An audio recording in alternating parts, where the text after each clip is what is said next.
să profităm de soarele ăsta și să facem un mic filmuleț aici la Icart.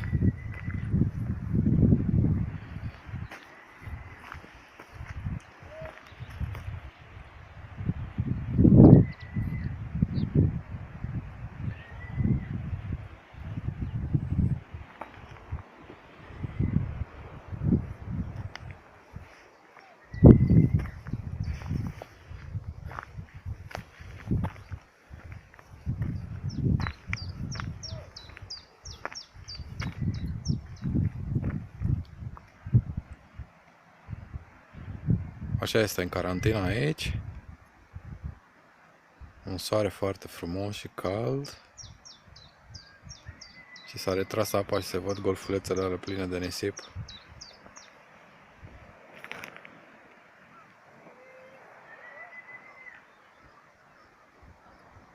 Și cărările astea, cliff paths, cum se cheamă, merg pe margine și se duc de-a lung, așa, pe țărm.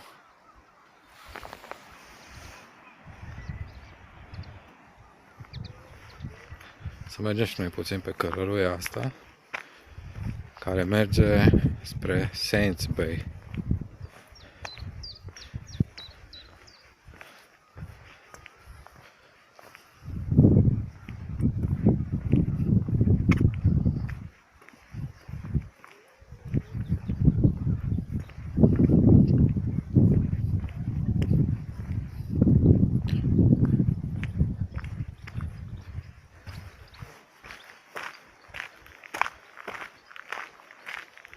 Așa sunt cărările pe margine și poți să mergi să înconjori toată insula dacă vrei.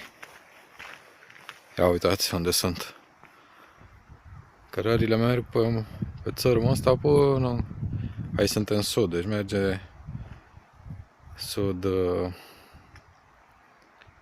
sud-vest, da, încolo.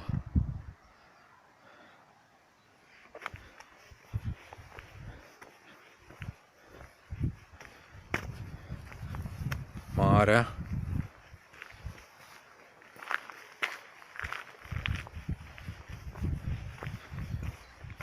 Să vedem dacă se încarcă pe YouTube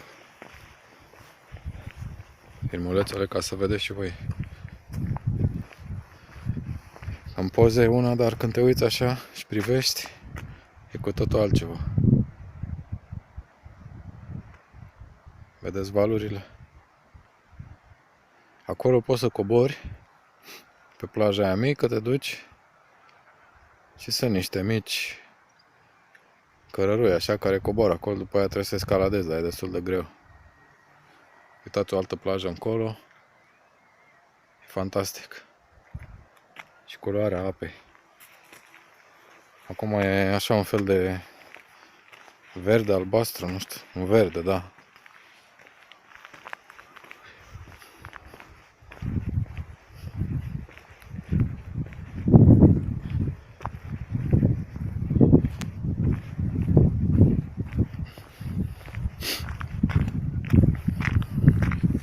Ia uitați cărăruia. Acolo dacă vrei o băncuță să te așezi și să stai la soare, să privești în larg ca Victor Hugo. Cărăruia merge mai departe.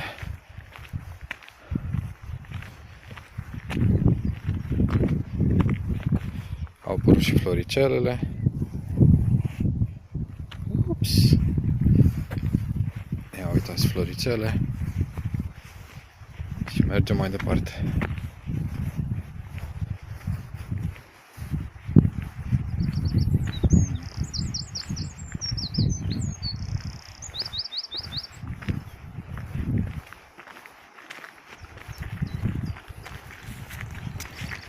Hello. Hi there.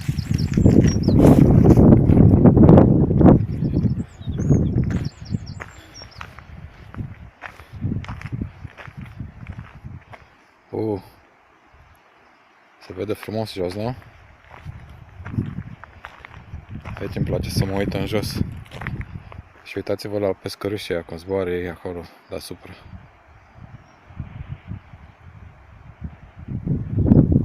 cărarea, mergem mai departe.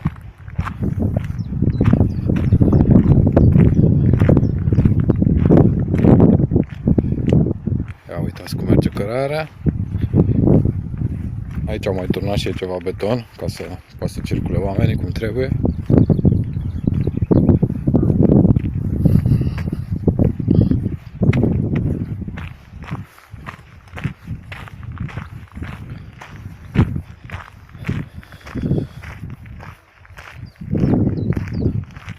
Și încolo se vede frumos.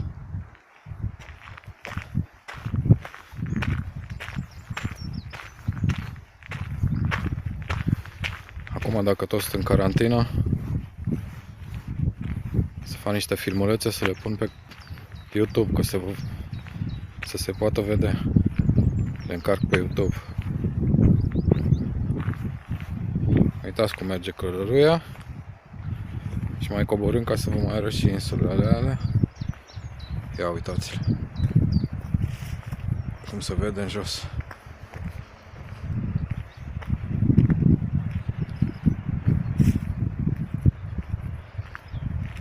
Și cărăruia merge mai departe până ajungem la Sands Bay,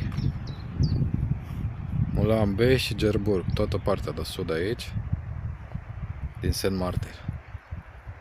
O să vă fac o poză la hartă ca să vedeți.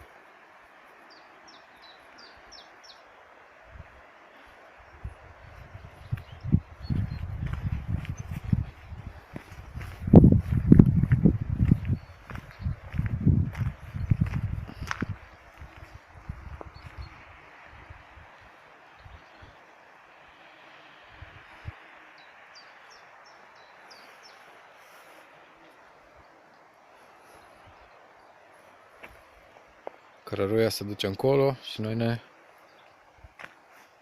uităm puțin la floricele și ne întoarcem.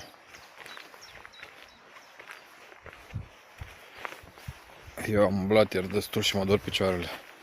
Până în oraș 3 km, înapoi 3 km și ce-am mai umblat pe acolo, mi-am făcut porția de mers pe jos.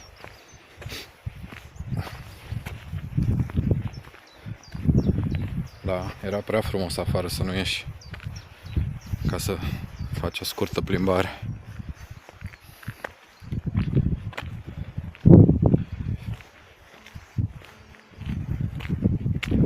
Și aici sunt acești ciulini, pe care i-ați primit și voi. Uscați, bineînțeles, dar uite cum arată, cu niște țepi. Vezi? Niște țepi care nu te lasă să-i smulgi de acolo decât cu farfeca am luat.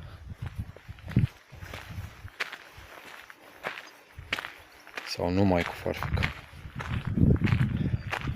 Trebuie să întrebăm pe fata noastră de la filologie. Cu numai și decât, că nu mai știu nicio.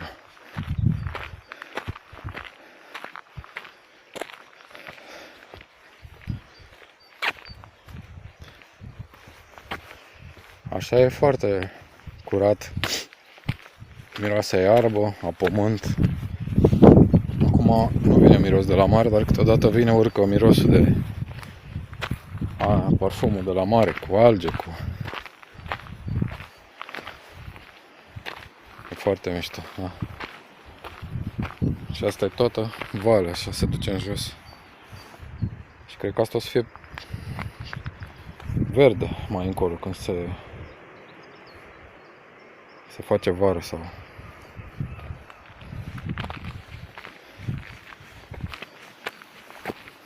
Superb! Ok, oprim aici asta cu plimbarea pe potecă și mai filmez drumul de întoarcere ca să vedeți niște căsuțe, ceva.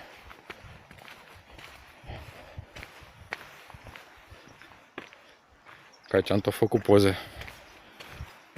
Ba când era ploaie, ba când era vânt, ba cu soare, ba fără. Haideți să coborâm până la băncuța asta să vedem cum se poate vedea de aici, de pe băncuță. Poți să stai frumos pe băncuță. Uite, aici ai un mesaj pentru în memoria lui Margaret Petty.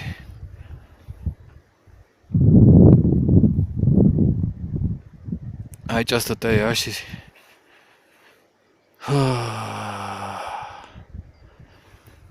stătea și se uita și ea prin mare așa.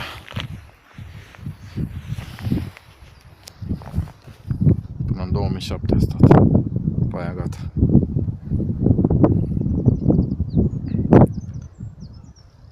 O să mai fac și pentru Sands Bay, Mulan Bay, filmulețe. Ia uitați acolo dacă se vede în larg o bărcuță, ceva cu motor. Nu știu dacă vedeți. Uite, o zoom ca să...